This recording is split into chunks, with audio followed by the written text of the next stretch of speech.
কল্পনা করো, তুমি ইতিমধ্যে তোমার কোরবানি নির্ধারণ করে ফেলেছ।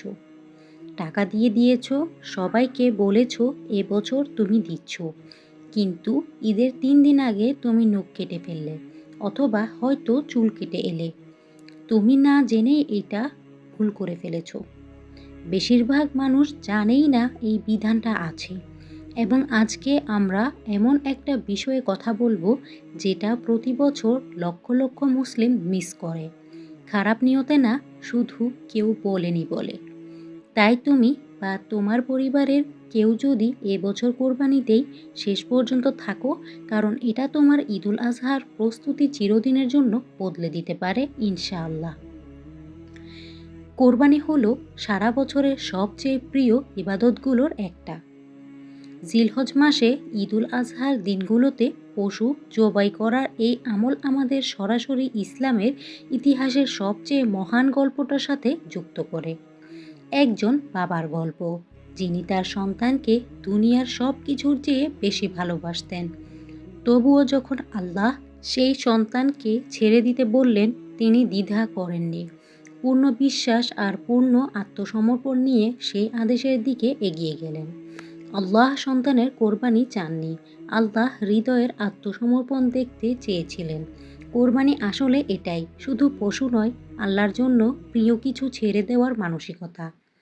নবী করিম, শান্তি তার উপর বর্ষিত হোক, বলেছেন, কোরবানির দিন আদম সন্তানের কোনো আমল আল্লাহর কাছে পশু জবাই করার চেয়ে বেশি প্রিয় নয়। এবং কোরবানির পশু কিয়ামতের দিন তার শিং, পশম আর খুর নিয়ে আসবে এবং রক্ত মাটিতে পড়ার আগে আল্লাহর কাছে পৌঁছে যায়। এই হাদিসটি তিরমিজি ও ইবনে মাজায় বর্ণিত। কোরবানি কোনো সংস্কৃতির অভ্যাস নয়, এটা গভীরভাবে আধ্যাত্মিক একটি ইবাদত। এবং এই সব ইবাদতের মতো এরও নিয়ম আছে যেগুলো এটাকে আরও পূর্ণ করে, আরও মকবুল করে। এখন একটি কথা হলো, সেই বিষয়টা নিয়ে বেশিরভাগ মানুষ জানে না। তুমি যদি কোরবানি দিতে যাচ্ছ, মানে কোরবানিটা যদি তোমার নামে হয়, তাহলে জিলহজের প্রথম তারিখ থেকে কোরবানি সম্পন্ন না হওয়া পর্যন্ত তোমার চুল বা নখ কাটা উচিত নয়। এটা কোনো সাংস্কৃতিক পছন্দ নয়, এটা সরাসরি নবীর বক্তব্যের উপর ভিত্তি করে। আয়েশা রাদিয়াল্লাহু আনহা বর্ণনা করেছেন যে, নবী বলেছেন, যখন জিলহজের 10 দিন শুরু হয় এবং তোমাদের কেউ কোরবানি করার ইচ্ছা রাখে, সে যেন তার চুল বা নখ না কাটে। এই হাদিসটি সহিহ মুসলিমে আছে। উম্মে সালামা রাদিয়াল্লাহু আনহার আরেকটি বর্ণনায় নবী বলেছেন যে, যখন তুমি জিলহজের চাঁদ দেখো এবং তোমাদের কেউ কোরবানি করতে চায়, সে যেন চুল ও নখ কাটা থেকে বিরত থাকে। এটাও সহিহ মুসলিমে আছে। এটা আমাদের প্রিয় নবীর সরাসরি এবং স্পষ্ট নির্দেশ। তবুও বিশাল সংখ্যক মুসলিম হয় এটা কখনো শোনেনি, অথবা শুনেছে কিন্তু নিশ্চিত ছিল না এটা সত্যি কিনা। এটা সত্যি, সহিহ মুসলিমে আছে এবং নবীর নিজের কথায়। কিন্তু কেন? এই বিধানের পেছনে কি জ্ঞান আছে, এটা জিজ্ঞেস করা স্বাভাবিক, এবং আলেমরা এটা নিয়ে গভীরভাবে চিন্তা করেছেন। একটা শক্তিশালী কারণ হলো, এই অভ্যাসটা হজের ইহরামের অবস্থায় যে মানুষটা আছে তার সাথে একটা সাদৃশ্য তৈরি করে। হজে যখন কেউ ইহরামে থাকেন, তিনি চুল ও নখ কাটা থেকে বিরত থাকেন। যে মানুষটা বাড়িতে থেকে কোরবানি দিচ্ছে, সে শারীরিকভাবে হজ করছে না, কিন্তু আল্লাহ তাকে এই ছোট্ট আমলের মাধ্যমে সেই পবিত্র দিনগুলোর সম্মান অর্জনের সুযোগ দিচ্ছেন।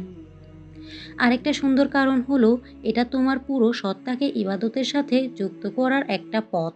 চুল ও নখ না কেটে তুমি আসলে তোমার শরীরকে প্রস্তুত করছো কোরবানির সাথে একসাথে এই আমলটা পার করার জন্য।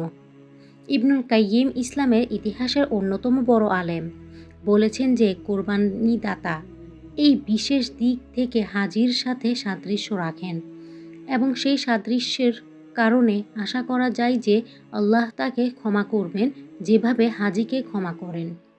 এটা কি সুন্দর নয়?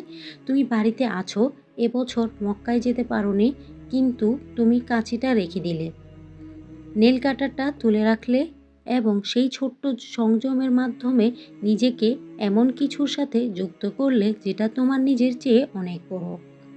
এখন কখন শুরু এবং কখন শেষ? এই বিধান শুরু হয় জিলহজ মাসের শুরু থেকে। আলেমরা বলেন জিলহজের চাঁদ নিশ্চিত হওয়ার মুহূর্ত থেকেই মাস শুরু হয়। তাই যদি উদাহরণস্বরূপ মঙ্গলবার রাতে জিলহজ নিশ্চিত হয়, তাহলে সেই রাত থেকেই চুল ও নখ না কাটার বিষয়টা মেনে চলতে হবে।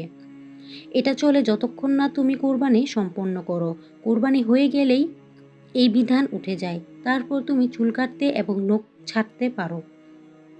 ঈদুল আজহার দিনগুলোতে কোরবানির পরে চুল ও নখ কাটা আসলে সুন্নত, ঈদ উদযাপন এবং নিজেকে নতুন করে প্রস্তুত করার অংশ হিসেবে। তাই এখানে একটা সুন্দর ধারাবাহিকতা আছে। তুমি আটকে রাখলে, কোরবানি দিলে, তারপর নতুন হয়ে বের হলে। এখন যদি কেউ ভুলে গিয়ে বা না জেনে কেটে ফেলে, এ বিষয়ে আলেমরা খুবই স্পষ্ট।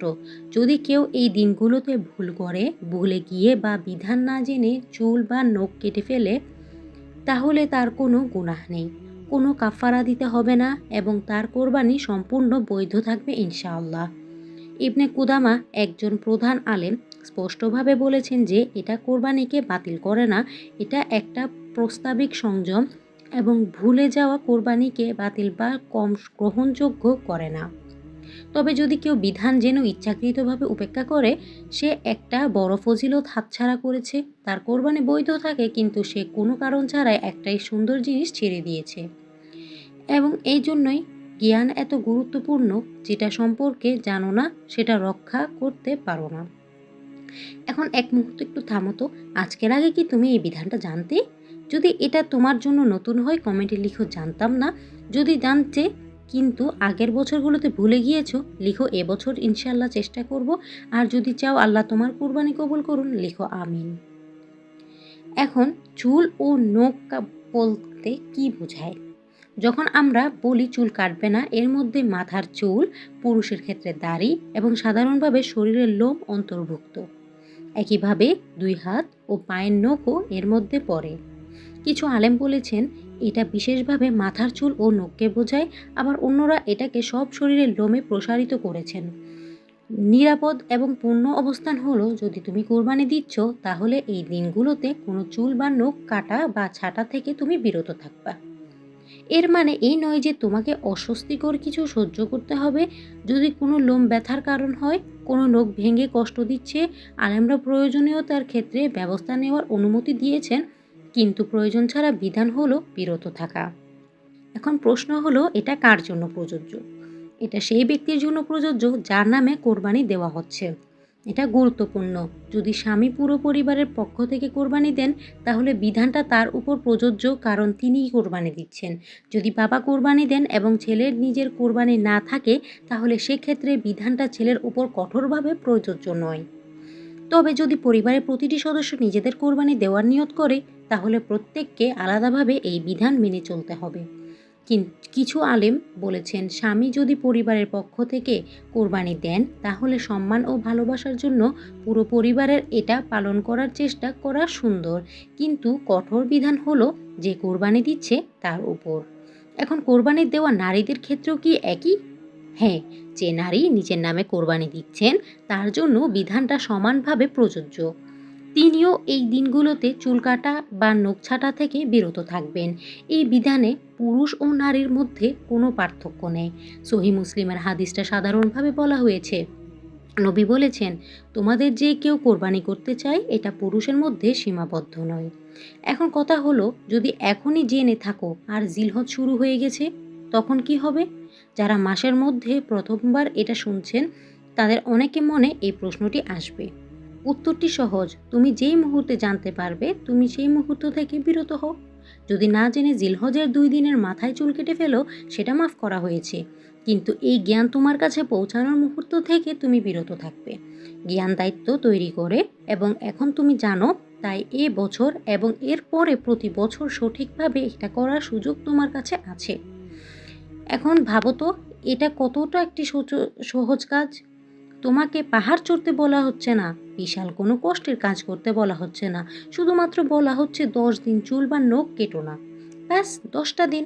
এবং এই 10 দিনে তোমার শরীরে কিছু একটা বাড়ছে, যেটা আল্লাহর জন্য আটকে রাখা হয়েছে।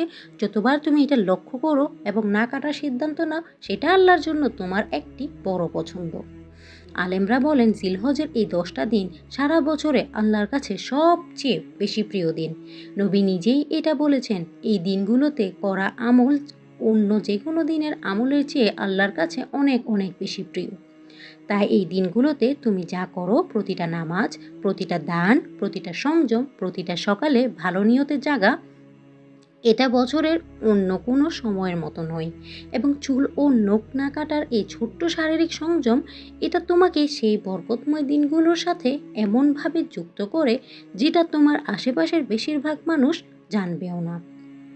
এখন দেখো তো, ইসলামের সবচেয়ে স্বস্তিদায়ক বিষয়গুলোর একটা হলো মহানতা শুধু বড় মুহূর্তে নয়, এটা সেই শান্ত সিদ্ধান্তগুলোতেও পাওয়া যায়, যেটা অন্য কেউ দেখে না। যে মানুষটা কোরবানি দেওয়ার তাড়ায় আছে, দাম মিলিয়ে দেখছে, পশু ঠিকঠাক আছে কি না নিশ্চিত করছে, ঈদের জন্য উৎসাহিত, এবং যে নিজের মনে বিধানটা মনে পড়ে কাছিটা রেখে দিল, সেই মানুষটা আল্লাহর দৃষ্টিতে অসাধারণ কিছু করছে। কারণ আল্লাহ শুধু আমলের আকার দেখেন না, আল্লাহ তার পেছনের আন্তরিকতা দেখেন। নবী করিম শান্তি তার উপর বর্ষিত হোক বুখারীর একটা হাদিসে বলেছেন, আল্লাহ তোমার চেহারা বা সম্পদ দেখেন না, তিনি তোমার হৃদয় ও আমল দেখেন। তাই তোমার হৃদয়কে এই আমলের সাথে যুক্ত হতে দাও, এই 10টা দিনকে পবিত্র অনুভব করতে দাও, এই বছরের জিলহজকে আলাদাভাবে অনুভব করতে দাও। আমরা আজকে শুরু করেছিলাম এই প্রশ্ন দিয়ে, তুমি কি নখ কেটেছিলে এবং জানতে না যে এই বিষয়ে কোনো বিধান আছে? এখন কিন্তু তুমি জানো। এটা অনুশোচনার বিষয় নয়, এটা বৃদ্ধির বিষয়। যতবার আমরা এই দিন সম্পর্কে নতুন কিছু শিখি, এটা একটা উপহার। এটা আল্লাহ আমাদের আরও একটু তার কাছে যাওয়ার সুযোগ দিচ্ছেন। এই ঈদুল আজহায় কাছি তোলার আগে মনে করো, নখ কাটার আগে মনে করো, 10 দিন সংযম রাখো, কোরবানিকে আরও পূর্ণ করো, ঈদকে আরও অর্থবহ করো। আজকে যদি তুমি কিছু মূল্যবান পেয়ে থাকো, যে কাউকে এটি শেয়ার করো যে এবছর কোরবানি দিচ্ছে, তারা এটা জানার যোগ্য। একটা বার্তা তাদের ঈদে এমন একটা সুন্দর আমল যোগ করতে পারে যেটা তারা অন্যথায় মিস করতো, এবং তোমার জন্য এটি একটি সদকায়ে জারিয়া হবে ইনশাআল্লাহ। এই চ্যানেলটি যদি তোমার ভালো লেগে থাকে তাহলে অবশ্যই সাবস্ক্রাইব করো। এটি কোনো সংখ্যা বাড়াবার জন্য না, এটি দিনের পথে একসাথে চলার জন্য। আর হ্যাঁ, ভিডিওটিতে কিন্তু লাইক দিতে একদমই ভুলবে না। আজ বিদায় নিচ্ছি, দেখা হবে পরবর্তী ভিডিওতে ইনশাআল্লাহ। আসসালামু আলাইকুম ওয়া রাহমাতুল্লাহ।